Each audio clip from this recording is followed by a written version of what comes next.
Hey guys, welcome back to LDC7 owners. Today I'm doing a quick little video, hopefully trying to troubleshoot and fix an issue I'm having. Pardon the mess in my car, I haven't vacuumed in a while. But basically the issue is when I've been driving, about 2 weeks ago I noticed that, my heel is right here on the bottom part of the carpet, and I've got rubber mats in here usually, but I could feel that. But I felt an immense heat. I drive barefoot a lot just because I wear sandals a lot, but I was feeling a lot of heat coming from this area here, and to the point I got uncomfortable. And so I pulled over and I lifted the mat up and I put my hand down, and not only did I feel heat, but this whole area here was really, not puddling wet, but there was a lot of moisture here, but there was none out here. Even right now, this is all dry and this is still a little damp right here. So I did some research, and your air conditioning EVAP drain lines actually come down through about this part here on each side of your center console. So what I'm going to do today is try and pull my carpet down, find those EVAP drain lines and see if they're clogged. There's a little flap in them that we might have to clear out and cut open that flap and hopefully be able to stop that water from leaking out behind the carpet, because what's happening here is the water getting there is acting as a conductor for heat. If you don't know, on the 3OTs, your exhaust is going to come down right behind the center of your center console. You got a pipe coming in from each side of your exhaust. Your catalytic converters are there, and they get really hot, and that heat can dissipate and conduct in the water here, which is what I'm feeling on my foot. At least that's my theory, so we're going to get to it and try and figure this out and hopefully fix this issue. Okay, so the first thing we're going to need to do is to pop out that little cover there. That's in the trim there just on the right side above your gas pedal, and there's a screw back there that kind of holds that piece in. I think it holds the carpet together.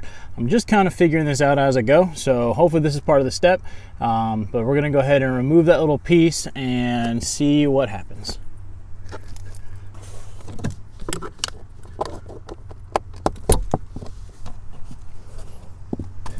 So it turns out that this is not actually a hex at all, or a Torx bit. It's actually an 8mm bolt. So we're going to go ahead and remove that out and hopefully start pulling the carpet back. Okay, now that we have that bolt removed, this piece should just come out, hopefully. And it does.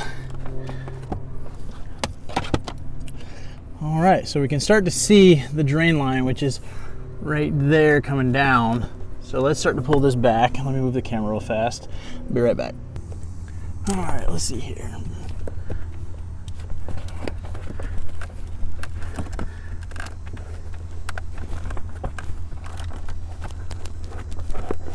All right, you can see the whole drain line here.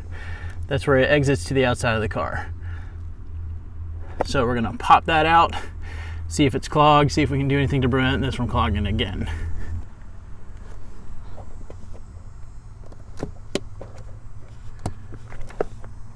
It just kind of pulls right off, and it doesn't look very clogged to me.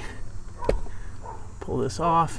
What I'm going to do, I got the drain line off here. What I'm going to do is I'm going to take it to my air compressor. I'm just going to blow it out, and then I'll probably bring my air compressor over here and blow down that pipe to make sure that nothing's stuck in there. Okay, so I think I found the issue. My drain was not clogged at all. You can see this is my entire drain here. This end right here is what connects to the drain that comes out of the dash. This here is what connects to the body. There's actually a plastic clip that goes inside this little spot here that it kind of fits into, and then that connects into this hole that's just into the metal of the car.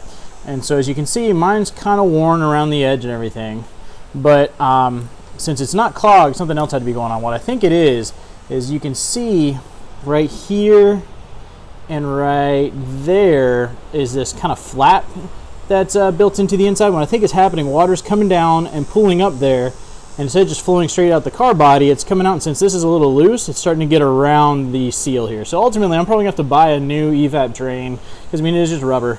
But for now, I'm going to cut out these flaps, and hopefully that will fix my issue. So we'll see how that goes. I'm going to do all that and put it back together, and we'll see what happens. Okay, we got it all put back together after we trimmed that flap, and just pops back in. Now the little plastic piece, I didn't show it, but you'll see it when you open it up. There's a part of it that's cut out on the bottom, and I assume that's to let water drain out on that side of the plastic clip. So just make sure that's aligned down like at the 6 o'clock position. But what I'm going to do now is I'm going to leave this all uncovered. I'm going to turn on the car, I'm going to turn the air conditioning on full blast, and I'm going to wait and see what happens once it starts to condensate. We'll see if water is still coming out of there, and we'll go from there.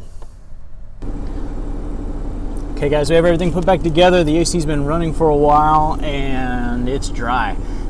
There's no moisture here, nothing at all. I can't feel it. So I'm gonna go drive around and see if I can, get some more moisture to accumulate there. But so far it looks like this fixed it. Now keep in mind this is a temporary fix. The drain definitely needs to be replaced. It's worn out, this car's a 2013, so it's about 6 years old, so it's time to replace that. Hopefully it's not too expensive. I'm going to try and find the parts online, and I'll post them in the description below. But anyways, thanks for tuning in for another video with Audi C7 owners. If you have any questions or comments, post them below. Make sure you subscribe, make sure you hit the little bell next to the subscription button so that you get notifications when we upload new material, and we'll talk to you later.